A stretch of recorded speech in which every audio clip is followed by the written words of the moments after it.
Hi guys, welcome to the channel. In today's video, I'm going to show you how you can fix Facebook not opening.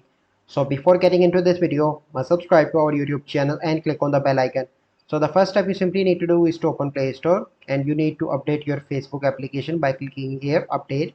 Once you've done that, you simply need to go back and open any browser. And here you need to search for is Facebook down, and you need to open the first website.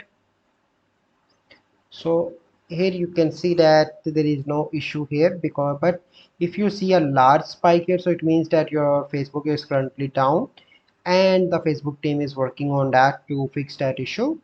But if that is fine, you simply need to go back and open your smartphone settings and click on app management and click on app list, and here you need to search for the Facebook.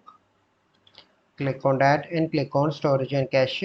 The first step, you need to clear cache, and after that you need to clear storage, and after that you need to restart your smartphone and log in into your Facebook account, and hopefully your issue will be solved. So this is the process. I hope you find this video helpful.